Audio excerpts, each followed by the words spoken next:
Hello guys, welcome to divine tarot 888। मैं आपके साथ शेयर करने वाली हूँ एक फ्रेश रीडिंग जिसका टॉपिक है कि इस वक्त आपकी एनर्जीज़ क्या हैं। ठीक है, ज़्यादातर हम चेक करते हैं कि आपके पर्सन ऑफ इंटरेस्ट की एनर्जीज़ क्या हैं, लेकिन मुझे नहीं पता कि आप कांटेक्ट में हैं या नो कांटेक्ट में हैं। सो हम चेक करना चाह रहे हैं कि इस वक्त आपकी एनर्जीज़ क्या हैं और आपके लिए क्या एडवाइस है कि आपको क्या करना चाहिए। तो मुझे मोटिवेट करने के लिए मेरे चैनल को लाइक कीजिए, शेयर कीजिए, सब्सक्राइब कीजिए। डिस्क्रिप्शन बॉक्स के अंदर व्हाट्सएप नंबर मौजूद है, मुझे उस पर आप कांटेक्ट करके पर्सनल रीडिंग बुक करा सकते हैं। 3 क्वेश्चन रीडिंग भी मैं करती हूँ एंड आई होप कि आप लोग इस चीज़ को अंडरस्टैंड करेंगे कि पर्सनल रीडिंग्स जो होती हैं वो फ्री ऑफ कॉस्ट नहीं होती हैं। Last shuffle, please divine, please universe मुझे गाइड कीजिए मेरे व्यूवर्स की एनर्जीज़ इस वक्त क्या हैं। मेरे व्यूवर्स की एनर्जीज़ इस रिलेशनशिप को लेके, वो जिस भी रिलेशनशिप में है, लव लाइफ है उनकी, मैरिटल लाइफ है, मैरिड लाइफ है, XYZ मुझे नहीं पता। तो मुझे please divine, please universe guide कीजिए मेरे व्यूवर्स की आज के दिन की एनर्जीज़ या ऑल ओवर क्या एनर्जीज़ हैं इस रिलेशनशिप को लेके। Last shuffle, the fool, new beginning, king of cups, 4 of Pentacles, 10 of Pentacles,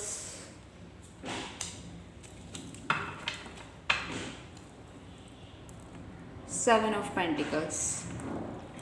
all right, bottom deck की एनर्जी है द टावर। ऑल राइट, देखें सो गाइस, मैं यहाँ पे देख पा रही हूँ कि आप अपनी इस वक्त की जो एनर्जीज़ हैं, कोई टावर मूवमेंट आया सडनली आप लोगों के रिलेशनशिप के अंदर, जिसकी वजह से आपको ऐसा लगा कि सब कुछ बिखर के रह गया है। आपने बहुत ज़्यादा वेट किया, बहुत ज़्यादा सिचुएशन के अंदर बने रहे, लेकिन यहाँ पे द फूल कार्ड हमें बता रहा है कि अब आप न्यू बिगनिंग के लिए भरपूर तैयार हैं और कोई ऐसी ऑफ़र आ रही है जो कि आपको अप्रोच कर रही है इस रिलेशनशिप में जाने के लिए, और आपको उसमें ग्रोथ भी नज़र आ रही है, प्रॉस्पेरिटी भी नज़र आ रही है, लेकिन आप वेट करते हुए नज़र आ रहे हैं।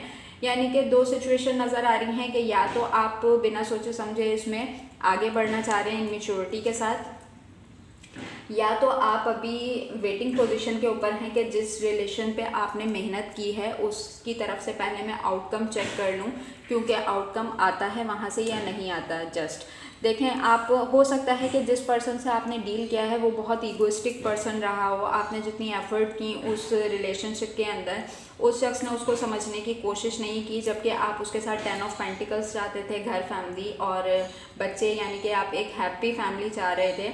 आपने उस रिश्ते पे एफर्ट्स की, क्योंकि पेंटिकल्स की एनर्जी मेरे पास बहुत आई है। हो सकता है कि आपने उसे फाइनेंशियली भी सपोर्ट किया हो, इमोशनली भी सपोर्ट किया हो। किंग ऑफ कप्स का कार्ड मुझे यहाँ पे बताता है कि आपने बिना सोचे समझे इस रिलेशनशिप की तरफ जो है कदम बढ़ा दिए। आपके पास जितना सब कुछ था, किंग ऑफ कप्स की सूरत में, पेंटिकल्स की सूरत में, इमोशंस, आप मनी, फाइनेंस, आपने कुछ नहीं सोचा, आप सिर्फ इस रिलेशनशिप को देते चले गए और इतना सब कुछ देने के बाद भी आप अब वेटिंग पोजीशन पे हैं कि मैंने इतना सब कुछ दिया है तो हो सकता है कि इसकी तरफ से मुझे कोई आउटकम नज़र आए।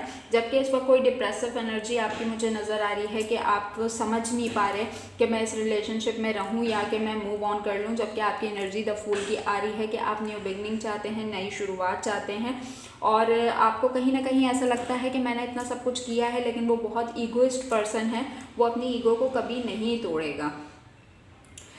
चलें आगे चलते हैं और मज़ीद इस रीडिंग को एक्सटेंड करते हैं कि ऐसा क्या हुआ मेरे व्यूवर्स के साथ कि मेरे व्यूवर्स इस पोजीशन के अंदर आ गए हैं। प्लीज़ यूनिवर्स, प्लीज़ डिवाइन मुझे गाइड कीजिए कि मेरे व्यूवर्स के साथ ऐसा क्या हुआ है। 8 of swords, S of wands, 2 of pentacles, hermit, 10 of cups. Bottom deck की एनर्जी आ रही है the page of swords, queen of swords, 9 of pentacles. Okay, so guys, मैं यहाँ पे देख पा रही हूँ कि हम आपकी एनर्जीज़ ले रहे हैं, तो उसमें मुझे नज़र आ रहा है कि आपने बहुत ज़्यादा, एस ऑफ वैंड का कार्ड है कि आप, हो सकता है कि आप सिंगल हो, डिवोर्सी हो, या कि सेपरेशन पीरियड में हो, ठीक है। क्योंकि बॉटम डेक से मेरे पास क्वीन ऑफ सोर्ड्स की एनर्जी आई है और पेज ऑफ सोर्ड्स से हो सकता है ये जो मुझे नज़र आ रही है इस वक्त सिचुएशन, हो सकता है आप दोनों का जो मेजर प्रॉब्लम रहा है वो है पेज ऑफ सोर्ड्स। हो सकता है आपके पार्टनर या आप उनसे उम्र में काफ़ी छोटे हो सकते हैं या काफ़ी बड़े हो सकते हैं, दोनों कंडीशन हो सकती हैं। और मुझे नज़र आ रहा है कि आपने इस शख्स के साथ एक हैप्पी फैमिली गुजारी है, कोई ऐसा सर्कल गुजारा है जिसमें घर, बच्चे, खुशियाँ मुझे नज़र आ रही हैं। ग्रोथ, प्रॉस्पेरिटी भी मेरे पास नज़र आ रही है। इसमें 9 ऑफ पेंटिकल्स है। एस ऑफ वैंड के साथ आपने कुछ नया करने का सोचा था, हो सकता है ये आपकी सेकंड मैरिज हो या हो सकता है कि आप किसी एक हर्बिड मूड में थे, आपने इस तरफ जो है नई शुरुआत की। लेकिन जब आप इस रिलेशनशिप के अंदर आए तो आप हमेशा देते रहे, ठीक है। लेकिन जो सामने वाला पर्सन था उसने आपको, आपके अंदर इमोशंस थे, क्योंकि आप किंग ऑफ कप्स की एनर्जी के अंदर थे, आपने इमोशंस वगैरह सब उसके ऊपर दिए, मनी के, कहीं ना कहीं ये रिश्ता आके स्टेबल हो जाए। लेकिन सामने वाला शख्स आपको इनमेच्योरिटी के साथ डील करता रहा।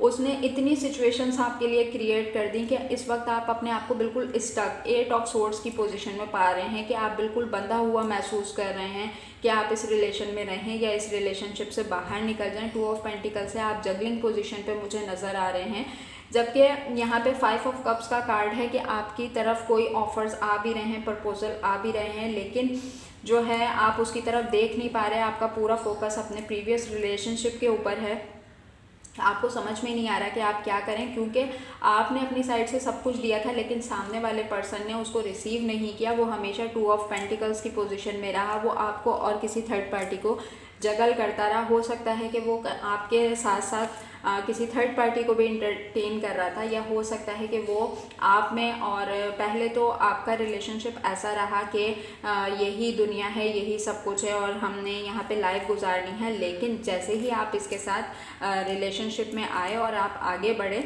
उस शख्स ने आपको जगल करना शुरू कर दिया। उसके आपके रिलेशनशिप में आते ही उसके पास अदर ऑप्शंस ओपन हो गए और इन सारी चीज़ों को देखते हुए इतने ज़्यादा कि आपने ये चीज़ सोची भी नहीं थी कि मेरे साथ ये सब कुछ हो जाएगा, जिसकी वजह से आप एक हर्मिट पोजीशन में आ गए, 8 ऑफ सोर्ड्स की पोजीशन में आ गए। और ऐसा लग रहा है कि जैसे आपने इतना सब कुछ दिया कि आप बिल्कुल खाली होके रह गए, बिल्कुल स्टक होके रह गए। सो ये अभी हमने चेक की कि आपके साथ रिलेशनशिप में ऐसा क्या हुआ था कि ये सब कुछ आपके साथ हो गया है। सो इतनी क्रिटिकल सिचुएशन यहाँ पे मुझे नज़र आ रही है, तो मैं ये देखना चाहूँगी कि इस रिलेशनशिप का आउटकम क्या हो सकता है। प्लीज़ यूनिवर्स, प्लीज़ डिवाइन मुझे गाइड कीजिए कि इस रिलेशनशिप का आउटकम क्या होगा। मेरे व्यूवर्स को क्या करना चाहिए इस रिलेशनशिप में। इस रिलेशनशिप का अगर कोई आउटकम है तो प्लीज़ यूनिवर्स मुझे सही सही गाइड कीजिए कि इस रिलेशनशिप का आउटकम क्या है। All right, the Hierophant, the Temperance, okay,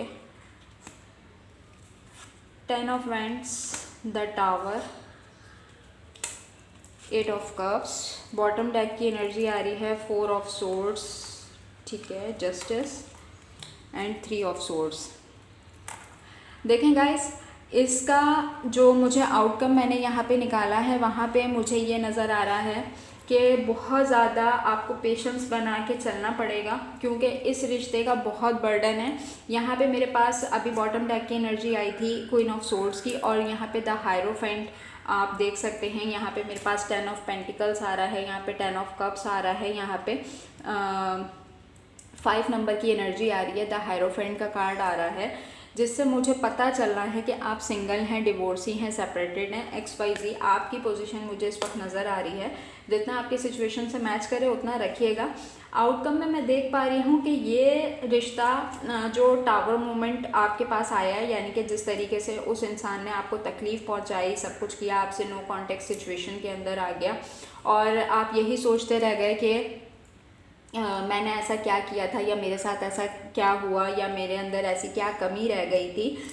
सो इसका आउटकम ये बहुत बर्डनसम सिचुएशन है, ठीक है, आप दोनों के ऊपर। मैं दोनों की म्यूचुअल एनर्जी अगर निकालूं, क्योंकि सेंटर ऑफ द कार्ड यह है 10 ऑफ वैंड्स का, तो आप दोनों इस वक्त बहुत बर्डनसम सिचुएशन का शिकार हैं। टावर मोमेंट आया है सडनली, आप दोनों ऐसा लग रहा है जैसे आपकी पोजीशन में देखती हूँ तो यहाँ पे मेरे पास 4 ऑफ सोर्ड्स का कार्ड है जो कि बता रहा है कि आपको समझ में नहीं आ रहा, क्योंकि ऊपर से भी तलवारें घुसी हुई हैं, तलवारों के ऊपर आप लेटे हुए हैं। 3 ऑफ सोर्ड्स है आपके पास के आपको ऐसा लग रहा है कि कोई थर्ड पार्टी है जिसकी वजह से हमारा रिलेशनशिप ख़राब हुआ है।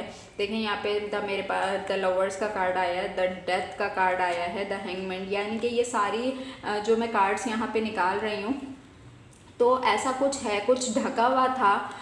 कोई हो सकता है थर्ड पर्सन यहाँ पे इन्वॉल्व था, आपको नहीं पता था। आप इस सिचुएशन में अपने लव इमोशन सब कुछ दे रहे थे, लेकिन वो पर्सन आपके साथ साथ किसी और पार्टी को भी डील कर रहा था, क्योंकि 3 ऑफ सोर्ड्स का कार्ड यहाँ पे कंफर्मेशन दे रहा है कि वो शख्स आपके साथ साथ किसी और पार्टी को भी इंटरटेन कर रहा था। क्योंकि यहाँ पे डेविल की एनर्जी आई है, कुछ ऐसा था कि आप लोगों से आपसे छुपा हुआ था, आप उस बारे में नहीं जानते थे। लेकिन इतना सब कुछ करने के बाद वो पर्सन, अगर आप हैंगमैन की कंडीशन में है तो वो पर्सन भी कहीं ना कहीं बर्डनसम सिचुएशन का शिकार है।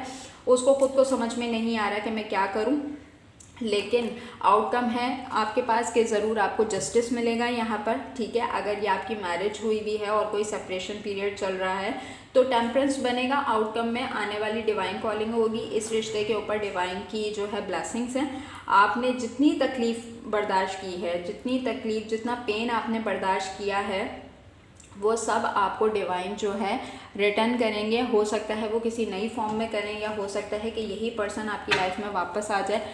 डिवाइन उसको कॉलिंग करें कि उन्होंने क्या चीज़ गलत की और क्या चीज़ सही करी है। सो यहाँ तक के लिए इतना ही। सबसे अब लास्ट में मैं चेक कर लेती हूँ कि आप लोगों को इस रिश्ते के अंदर स्टे करना चाहिए या मूव ऑन कर लेना चाहिए, क्योंकि मेरे पास जो सबसे पहला कार्ड आया था द फूल का आया था, जिससे मुझे नज़र आ रहा है कि अब आप इतना सब कुछ बर्दाश्त करने के बाद आपके अंदर इतना पेशन आ रहा है, आप अपनी